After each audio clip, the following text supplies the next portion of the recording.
그 후에 예수께서 제자들과 유대 땅으로 가서 거기 함께 유하시며 세례를 베푸시더라. 여러분, 예수님이 제자들과 유대 땅에 가서 뭐를 베풀었다고요? 세례를. 여러분, 근데 성경에 보면 예수님이 세례를 베푼 거 아니에요. 4장 2절을 보면은 제자들이 베푼 거예요, 제자들이. 예수님 베푼 게 아니에요. 이 자료를 보다 보니까 그 당시에 세례를 베풀었던 사람은 세례 요한이에요. 세례 요한이나 세례 요한 제자들이 많이 베풀었다는 거예요. 그래서 그 세례 요한이 베풀었던 세례는 주로 회개에 대한 세례예요. 회개. 그러니까 하나님 보시기에 온전치 못한 것들을 회개하는 차원에서 그의 죄를 씻기 위해서 회개하는 차원에서 세례를 베풀었거든요. 그러니까 사람들 생각에는 강가만 나가면 세례 요한이 세례를 베풀어요. 근데 예수님과 예수님의 제자들이 유대 땅에 가서 강가에 갔는데 세례를 베푸는데 이 제자들이 세례를 베푼 거예요. 왜냐하면 그 당시 세례를 베풀면 다 요한의 제자라고 생각한 거예요. 요한의 제자. 세례 요한의 제자라고 생각한 거예요. 근데 예수님 세례 베풀지 않았어요. 제자들이 열정적으로 이제 세례를 베풀었죠. 그런데 그 옆에 보니까 23절, 요한이 살렘 가까운 에논에서 세례를 베푸니 거기 물이 많음이라. 그러므로 사람들이 세례를 받더라. 세례 요한도 세례를 베풀었어요. 그러니까 예수님의 제자도 세례를 베풀고 세례 요한도 세례를 베풀었어요. 그러니까 여러분 생각해요. 그 당시 로마가 유대를 점령하고 있었고 사람들이 하나님에 대한 대망에 대한 생각들이 있었지만 하나님 말씀대로 살지 않았거든요. 그럼에도 불구하고 하나님께서는 그 영혼들을 위해서 곳곳마다 하나님의 사람들을 통해서 그들의 죄 씻음을 위한 세례를 주셨다는 거예요. 그 영적인 안목으로 다 보세요. 영적인 안목으로 보면 그 하나님의 은혜라고요. 세례 요한도 죄짓고 하나님 보시기에 온전치 못한 자들에게 세례를 베풀어서 그들을 회개케 했고 예수님의 제자들도 사람들에게 회개를 통해서 그들에게 세례를 베풀었어요. 그러니까 암흑시대에 암흑기에 우리 예수님과 세례요한과 제자들이 곳곳마다 하나님의 역사로 하나님의 나라를 이루어가는 모습을 보게 돼요. 그리고 24절이 참 감동인데 24절 한번 볼까요? 24절 다 같이 읽어보겠습니다. 시작. 요한이 아직 옥에 갇히지 아니하였더라. 여러분 왜 24절을 이렇게 썼을까요? 세례 요한도 세례를 베푼데 24절에 보니까 요한이 아직 옥에 갇히지 않았대. 여러분 세례 요한이 어떻게 죽은지 알죠? 어떻게 죽어요? 칼에 참수돼서 죽잖아요. 그 내용을 아십니까? 이 헤롯 왕의 자손이 헤롯 안티파스라는 사람이 있는데 그의 동생 헤롯 빌립이에요. 근데 이 헤롯 빌립이 그 조카하고 헤로디하고 결혼했어요. 근데 헤롯 안티파스가 동생 와이프를 그러니까 너무 이쁜 거예요. 그래서 자기 아내를 취했어요. 그리고 본 부인은 내버리고. 그 사람들이 권력을 갖고 있으니까 사람들이 말을 못해요. 근데 세례는 어떻게 했죠? 그 잘못됐다고 지적해요. 그러니까 세례에는 굉장히 배짱이 있고요. 아주 진실하고 영적 권위가 있었어요. 아무도 죄를 지적을 못해요. 왜요? 죽으니까. 근데 세례요한은 그런 거 두려워하지 않아요. 죄는 죄다. 그거 잘못된 겁니다. 안티파스한테 정확히 얘기해요. 그러니까 안티파스가 기분 나빠서 옥에 가둡니다. 죽이지는 못해. 왜요? 사람들이 너무 세례요한을 아주 그 하나님의 사람으로 알고 있기 때문에 만약에 죽이면 난리가 나겠죠. 근데 어느 날 잔치 때 헤로디아의 딸인 살로메가 안티파스 앞에서 막 춤을 추니까 나라의 반이라도 주겠다 이렇게 막 흥에 겨워서 얘기한 거예요.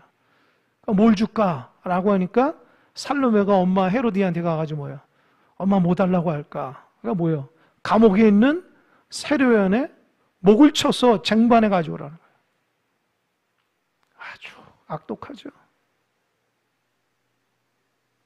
그래서 그 얘기를 하는데 헤롯 안티파스가 당황해요. 왜요? 어떻게 세례를 주면 백성들이 폭동이 일어날 것 같은데. 그래도 자기가 말한 것을 지키려고 그렇게 해서 죽어요. 여러분 생각해요. 그래서 세례요한이 그렇게 죽어요.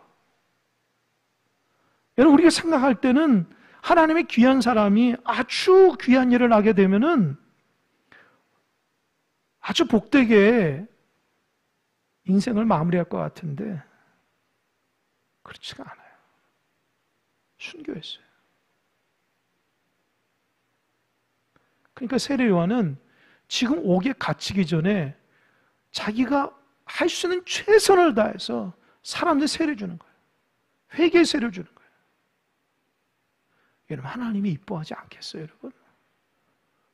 목숨 걸고 한 영혼이라도 천하보다 귀한 마음으로 요단강에 나와서 사람들 세례를 주면서 그들이 회개를 하고 그 사람들을 다 예수님께로 보내는 거예요.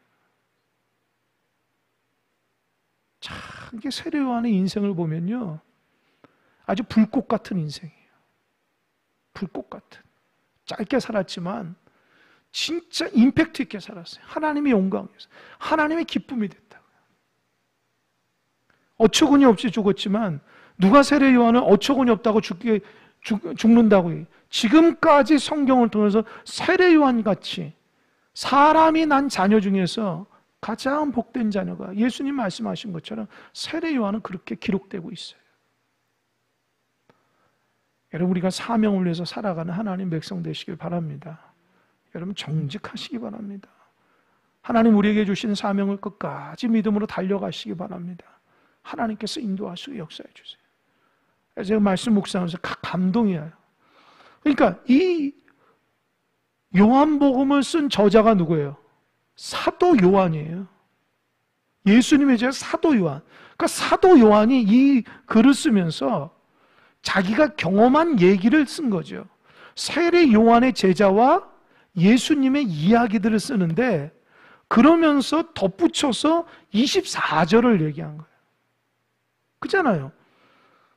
세례 요한이 에논 가까운 데서 살렘 가까운 데 에논에서 세례를 베푸는데 그냥 그렇게 쓰면 되는데 24절에 덧붙이네. 아직 세례 요한이 옥에 갇히기 전이다. 그러니까 이 사도 요한은 세례 요한이 어떻게 죽은 내용을 다 알죠. 그럼에도 불구하고 뒤돌아보니까 세례 요한이 자기가 죽을 줄 알면서도 저렇게 열정적으로 하나님의 귀한 사역을 감당하는 사람의 사명을 감당하니 이 감동이 있는 거 감동. 여러분 글을 보면은 그 사람의 저자의 마음이 딱 느껴져요. 24절은 안 써도 되는데 24절을 저자가 탁 집어넣으면서 세례 요한이 어떤 사람인가에 대해서 아주 귀하게 평가하는 거예요. 그러면서 한 사건이 일어나는데 25절 보니까 이에 요한의 제자 중에서 한 유대인과 더불어 정결 예식에 대해서 변론이 되었더니 무슨 변론이요? 정결 예식. 누구하고요? 요한의 제자, 세례 요한의 제자하고 유대인 한 사람하고 정결 예식에 대해서 변론이에요. 변론이면 토론이 아니라 티격태격 하나요. 변론. 내가 옳다, 너가 옳다. 그런데 그 뭐에 대해서 정결 예식인데 그러면 구체적으로 무슨 얘기일까요? 그게 26절이에요. 26절 한번 읽어보겠습니다. 시작. 그들이 요한에게 가서 이르되 라삐여 선생님과 함께 요단강 저편에 있던 이 곳 선생님이 증언하시던 이가 세례를 베풀매 사람이 다 그에게로 가더이다. 그러니까 변론이 뭐예요? 두 가지예요. 세례 요한의 세례와 예수님이 제자들이 했던 그 세례에 대해서 비교를 하는 거예요. 왜 비교했을까요? 원래는 세례 요한이 베푼 세례에 사람들이 많이 왔는데 예수가 등장하고 나서 사실은 예수가 세례를 베푸지 않았지만 예수님 옆에서 제자들이 베푼 세례가 더 많이 갔어요. 사람들이. 그러니까 세례 요한이 쉽게 말하자면 이 팬덤이 뭐예요? 세례 요한 팬덤이 예수님의 팬덤으로 다 옮겨간 거예요. 그러니까 어떻게 해요? 불안한 거예요. 불안한 거라.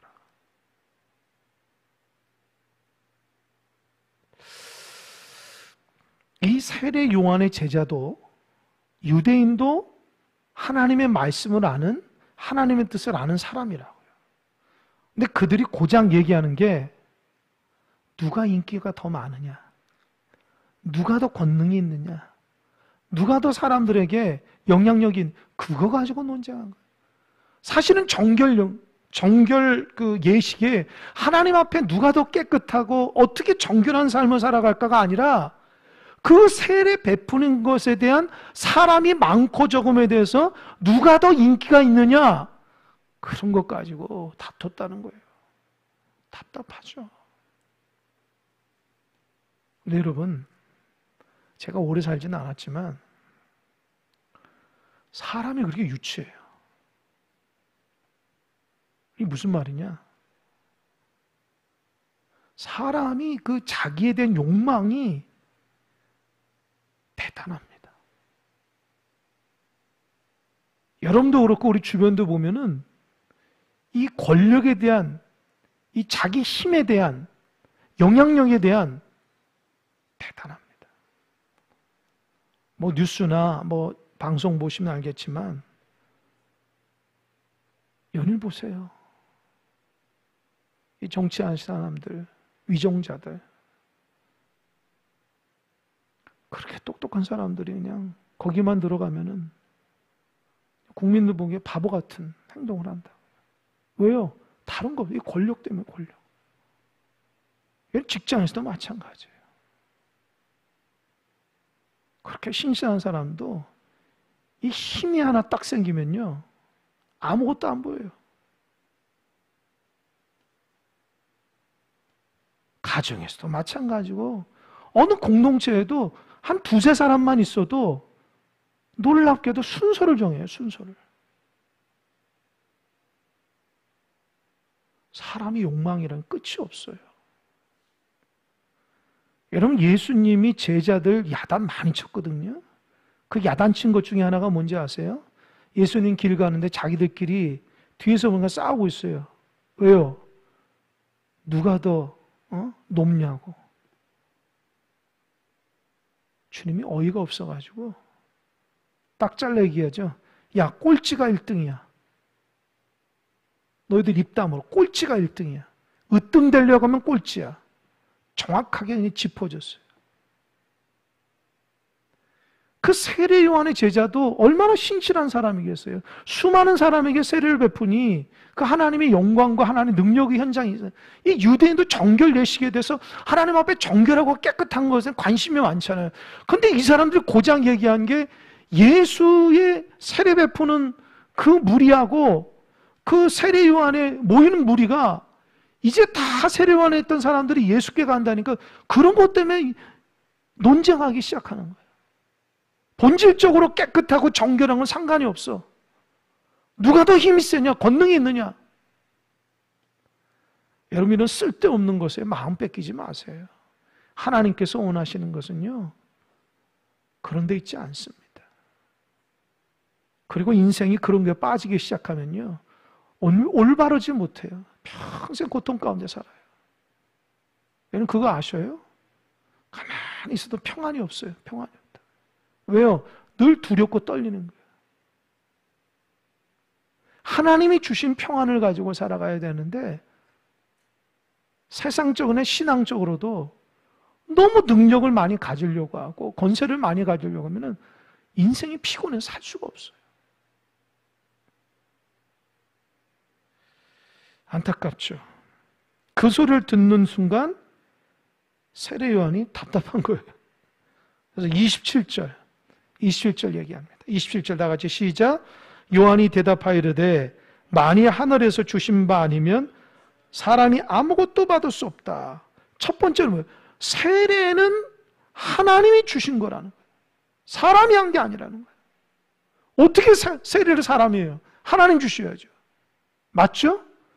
여러분, 세례가 사람한테 받은 거예요? 하나님께 받은 거예요? 하나님께 받은 거예요. 사람한테 받은 게 아니라니까요. 이단들이나 그러죠. 공적인 교회가 목회자 이름으로 세례 주는 데가 어디 있어요?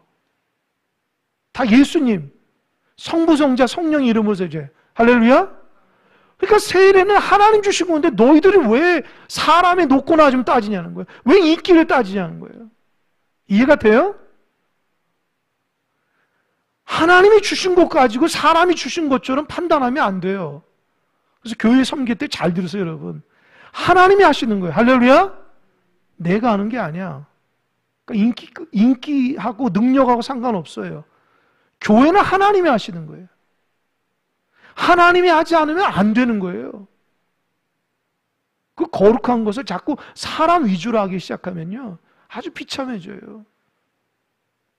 하나님 그런 거 싫어요. 그래서 뭐라고 했어요? 하늘에서 주신 바 되 사람이 아무것도 받을 수 없다. 세례를 하나님 주는 거잖아요.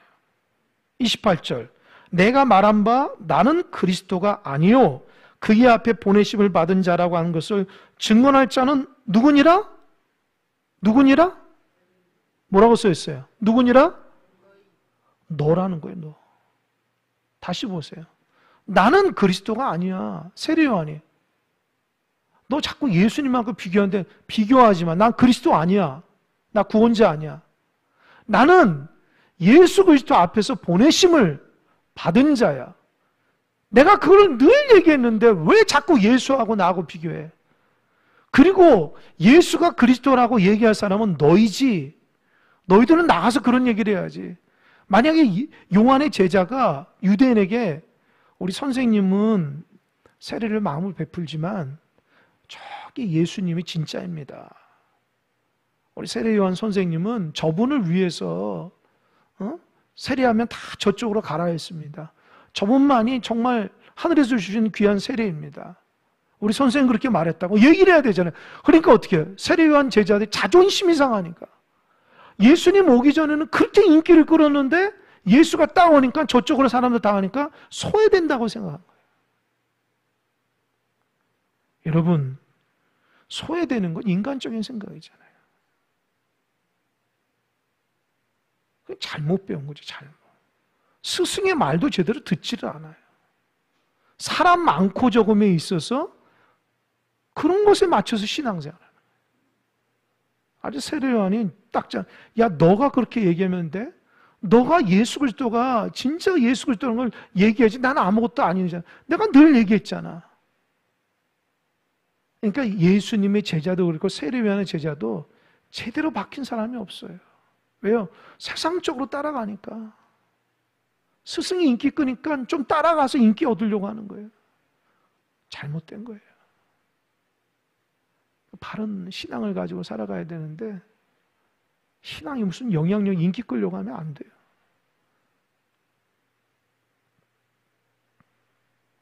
얘는 교회에서는요, 낮은 자가 돼야 돼요. 인기 끌지 마세요. 하나님 그런 사람은 상도 안 줘요.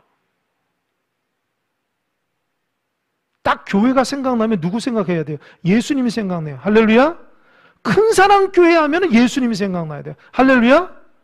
목회자도 생각하고 우리 교회 일꾼도 생각나면 안 돼요. 오직 큰 사람 교회는 예수님만이 주인 되시고 예수님만이 생각되고 해야 돼요. 제가 초지일관 설교할 때 그러게 해요. 예수님만이라고. 예수님만이 우리 구원자죠. 초지일관이 저는요. 똑같아요. 세례 요한도. 야, 너희들 그런 얘기하면 돼. 그러면서 세례 요한이 어떤 비유를 들었냐? 29절. 신부를 취하는 자는 신랑이나 서서 신랑의 음성을 듣는 친구가 크게 기뻐하나니 나는 이러한 기쁨으로 충만하다. 이게 뭐예요? 결혼하면은 신부하고 신랑 있잖아요.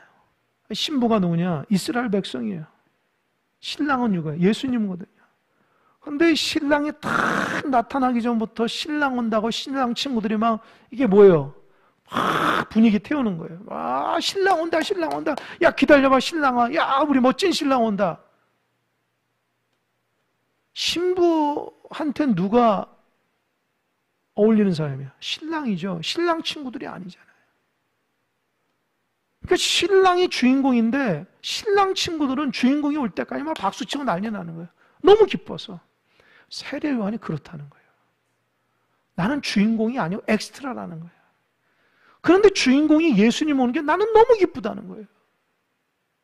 나는 주님을 알리고 그 주님을 높이고 주님을 통해서 하나님의 일하심을 알리는 것이 너무 기쁘다는 거예요. 여러분, 우리에게도 그런 기쁨이 있었으면 좋겠어요. 그저 주님만 알리는 거예요. 주님 한 분이면 기뻐하는 거예요. 감사하는 거예요. 정말 주님 높임 받고 나는 아무것도 아니고 주님 때문에 그냥 덩달아 기뻐하는 사람 돼야 돼요.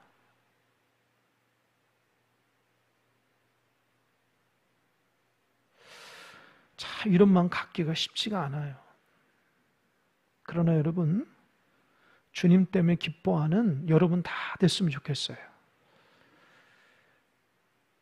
주중에 월요일인가요? 월요일날 제가 이렇게 아침 새벽 기도하고 커피 한 잔 먹고 이렇게 딱 이렇게 점검을 합니다. 교회를 이제 주일날 이렇게 다 사용했으니까. 근데 여기 없죠, 담당하신 분은. 밑에 그 화장실 가니까 아주 냄새가 나고 지저분하고 막 곰팡이도 아팠어요. 그래서 비가 와서 그런가. 그래서 모양실에 앉아있는데 자꾸 밑에 화장실 생각이 나서 안 되겠다 생각해서 제가 슬리퍼를 신고 반바지 입고 그냥 청소를 한 2시간을 했어요. 양쪽으로. 그것도 힘들더라고요. 이렇게 뭐 락스를 이렇게 다 발라서 하는데 제가 집에서 그런 거 안 하거든요. 막 이게 그냥 탁 하고 닦았어요. 그랬더니 제가 하도 락스 냄새를 맡아가지고 지금까지 머리가 아파요. 그래서 제가 하나님, 저 머리 아파요. 하나님. 근데 하나님 제 마음속에 기쁨을 주는 거예요. 그 주님의 교회다. 주님의 교회다. 그러니까 제 마음속에 기쁘는 거예요. 내가 락스 냄새 때문에 책도 못 보겠고 기도도 안 나오고 막 머리가 어지러워가지고 저도 이렇게 마스크를 써야 되는데 그러지 못하고 그냥 바보처럼 일할 줄 모르니까 그냥 막 쓰고 닫고 막 이렇게 하느냐고 했는데 하나님 기쁨 주시더라고요. 왜? 주님의 교회니까. 주님이 기뻐하시는 마음 주시더라고요. 제가 이런 얘기를 하면 안 되는데 사실은 그냥 왼손이 하는 거 오른손이 모르게 해야 되는데 간증이에요. 제 마음에 기뻐요. 여러분, 보이지 않는 데서 하나님이 일하는 게 하나님 기뻐하시는 거예요. 보이지 않는 곳에서 기도하고 보이지 않는 곳에서 전도하고 보이지 않는 곳에서 정직하고 진실하게 행하는 거, 하나님 그거 기뻐하는 거예요. 세례 요한의 제자처럼 인기 끌려고 하는 마음이 아니라 묵묵히 내가 예수만 높인다. 그런 마음이면 그거 하나로도 막 기쁨이 막 샘솟는 거예요. 여러분 신앙생활 하면서 주님과 함께 신앙생활은 기쁘십니까? 힘드십니까? 주님이 여러분과 신앙생활 하는 거 모르세요? 우리가 드려지는 모든 예배가 주님께 하는 거예요. 할렐루야? 왜 근데 기쁨을 잃어버려요? 왜 감사를 잃어버리냐고요? 주님이 귀한 예배 받고 주님이 귀한 기도 받으면 그로서 기뻐해야 되잖아요. 할렐루야! 하나님 여러분 무슨 응답을 주고 하나님 여러분 높여주셔야지만 기뻐하고 즐거워할 거예요? 세례 요한처럼 신랑의 들러리 같은 기쁨이 있어야 돼요. 내가 주님과 동행하는 기쁨이 있어야 돼요. 뭐가 허전하고 뭐가 힘들고 뭐가 괴로워서 신앙생활하는 게 기쁨과 감사를 잃어버렸어요. 주님이 기뻐하시면 기뻐해야 되잖아요. 할렐루야. 주님 여러분 신앙생활 우울하게 하라고 그랬어요? 힘들게 하라고 그랬어요? 이를 악물면서 하라고 그랬어요? 아니죠. 감사하라. 기뻐하라. 쉬지 말고 기도하라. 여러분의 신앙의 모습 가운데 세례 요한처럼 신랑의 들러리 같은 기쁨이 있어야 돼요. 오늘 예배 주님께서 함께 하시니 기쁜 마음으로 예배해야 돼요. 이 마음을 주님 앞에 기쁜 마음이 있어야 돼요. 자기 스스로를 다스려야 돼요. 예배하며 기도하며 교회 신앙생활할 때 주님 주신 기쁨을 해야지. 내 환경과 조건 가운데 나를 인정해주는 그것에 대한 기쁨으로 살면 되겠어요? 하나님 한 분으로 기쁨을 가져야죠. 그런 기쁨이 우리 안에 있어야지 세례요한 같은 성숙한 사람이 됩니다. 그런데 끊임없이 세례요한 제자들은 어때요? 자기 인정받는 거예요. 여러분, 인정받음에 한계가 있어요, 한계. 제가 그 말씀을 묵상하면서 참 세례요한이 인물이 큰 사람이에요. 이 그릇이 큰 사람이 신앙생활. 주님 한 분으로 기뻐하는 사람이에요. 우리는 어때요? 주님 한 분으로 기뻐합니까? 그게 신앙인데. 하나님 우리에게 뭘 주고 응답해주고 기쁜 일이 있어야지 기뻐해요? 아니에요. 주님 한 분만으로, 존재만으로 기뻐하는 자가 되어야 돼요. 그러면서 30절입니다. 30절 다 같이 읽어보겠습니다. 시작. 그는 흥하여 하겠고 나는 쇠하여 하리라 아니라. 이해가 되십니까? 예수님은 자꾸 흥해야 되고 나는 쇠해야 되는. 그러니까 비교하지 마. 나는 주님 있는 것만으로 기쁘고 주님은 자꾸 흥해야 되고 그러니까 뜨는 애고 나는 지는 애야. 얼마나 겸손하고 얼마나 진실해요. 만약에 천국 가면요 이거 가지고 하나님 우리 평가할 것 같아요.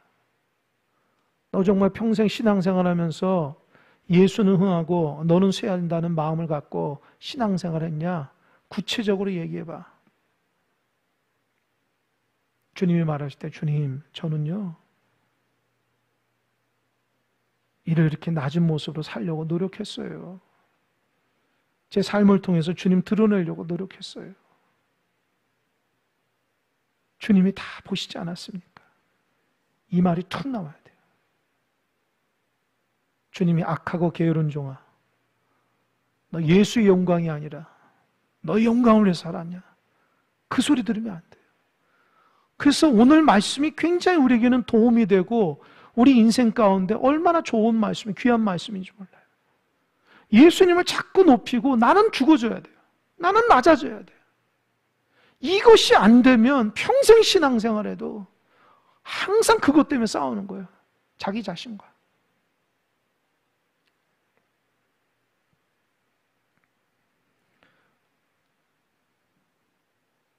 어느 목사님 목양실을 딱 방문하니까 책상에 이걸 딱 붙여놨더라고요. 자기 책상 이 데스크에 딱. 그는 흥하여가 있고 나는 쇠하여라. 그래서 그 목사님 존경했어요. 그가 어떤 데 마음을 두냐에 따라서 그분이 어떤 분인지 알거든요. 그분이 그 말씀 마음속에 새기는 거예요. 그는 흥하고 나는 쇠한다. 여러분도 마음속에 새기시기 바랍니다. 그러면 하나님이 여러분 인정해 줍니다. 반대가 되면 안 돼요. 그러면서 31절부터 36절은 사도 요한이 세례 요한의 그 모습을 보면서 덧붙여서 얘기해요. 예수님이 어떤 분인가? 32절 다 같이 읽어보겠습니다. 시작. 위로부터 오시는 이는 만물 위에 계시고 땅에서 난 이는 땅에 속하여 땅에 속한 것을 말하느니라. 하늘로부터 오시는 이는 만물 위에 계시나니 그가 친히 보고 들은 것을 증언하되 그의 증언을 받는 자가 없도다. 뭐라고 그랬어요? 하나님은 예수님은 위로부터 오셨다는 거예요. 나는 어때요? 땅으로부터 하는 거예요. 하늘에서 오신 분과 땅으로 오신 분 어떻게 비교하냐는 거예요. 여러분 우린 사람이야 사람. 하나님은 하나님이고 이게 신앙의 성경의 출발이야. 너는 사람이고 나는 하나님이다. 비교 불가해요. 그래서 예수님이 하늘의 것을 얘기해도 32절은 사람들이 그걸 진실로 받아들이질 않아요. 33절. 그의 증언을 받는 자는 하나님이 참되시다는 건 어떻게 해요? 인쳤느니라. 그러니까 예수님의 말씀을 그대로 받는 것은 하나님의 말씀하신 것으로 그대로 받는 거와 똑같다는 거예요. 그러니까 여러분, 하나님의 성경의 말씀을 그대로 받고 순종하는 사람은 하나님의 말씀을 듣는 거와 똑같아요. 골라 듣지 마세요. 하나님 말씀을 그대로 순종하면 하나님의 말씀에 그대로 순종하는 것으로 하나님은 기억한다니까요. 내가 좋아하는 것만 하지 마시고 주님 말씀 그대로 순종하세요. 그럼 하나님은요, 아, 너는 내 말 그대로 듣는구나. 그 말씀이에요. 얼마나 귀한지 몰라요. 그러니까 여러분, 하나님 말씀대로 살겠습니다. 그렇게 말하지 말고 하나님 말씀대로 살면 돼요. 배운 말씀대로 살면 돼요. 그렇게.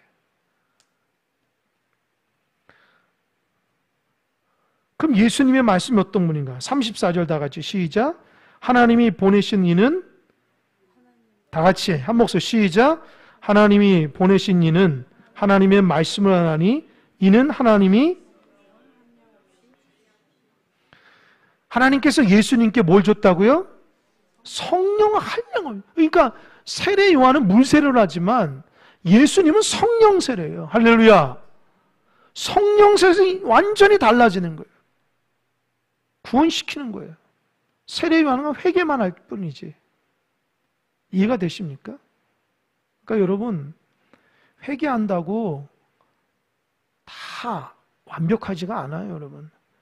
회개한 후에 성령의 충만함 받고 하나님의 사람으로 살아가야 돼요. 그러니까 잘못해서 회개만 하는 사람이 있어요. 반복해서. 그 성령의 충만함을 받아야 되는데 회개하면 다 끝난 줄 알아.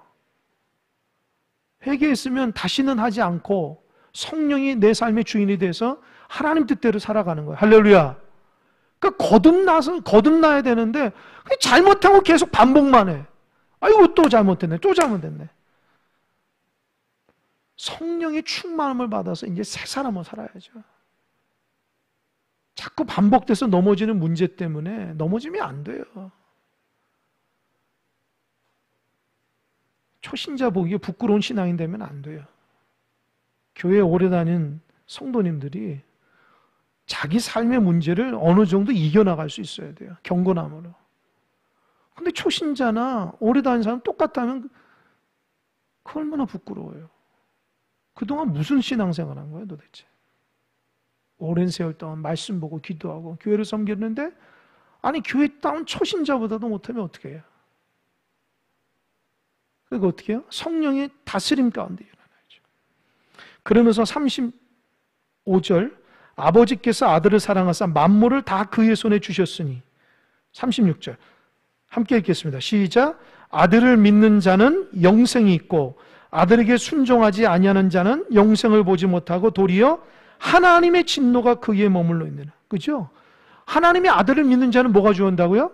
영생. 믿지 않고 순종하지 않는 자는 영생도 없어요. 하나님 진노가 있다. 예수님 믿지 않으면 진노, 심판이 있잖아요. 근데 예수님 믿으면 영생이에요. 그러니까 어떻게 해요? 세례 요한하고 예수님의 비교 불가. 이해되십니까? 오늘 말씀을 통해서 제가 깨달은 게 뭐냐? 내 삶 가운데 자꾸 주님을 높이자. 나는 낮아지고. 그 훈련되셔야 돼요. 그 마음 자세부터 고쳐야 돼요. 주님을 자꾸 높이려고 해야 돼요. 내가 높임 받으면 하나님 그걸 싫어하는 거예요. 두 번째, 그는 흥하고 나는 쇠라는 것을 마음속에 새기세요.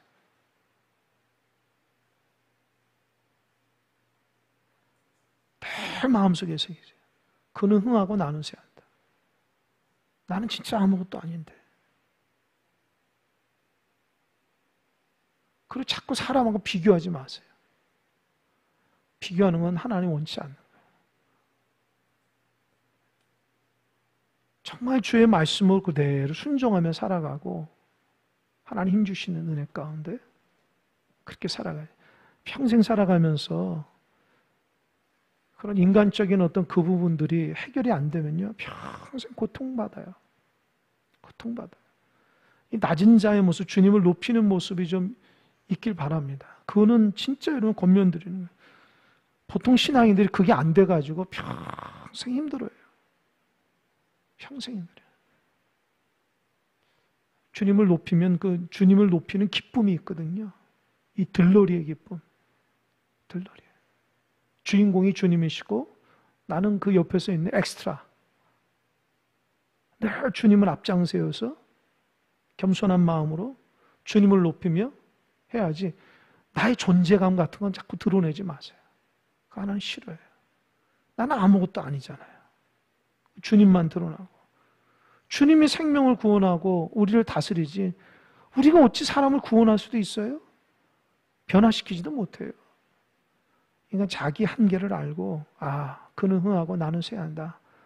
그런 겸손한 마음으로 살의 요한같이 아주 멋진 인생들 다 되시기 바랍니다. 그러면 주님께서 여러분을 통해서 믿는 자에게, 예수를 믿는 자에게 영생이 주어지는 놀라운 기쁨과 축복이 여러분 안에 있을 줄 믿습니다. 기도하겠습니다.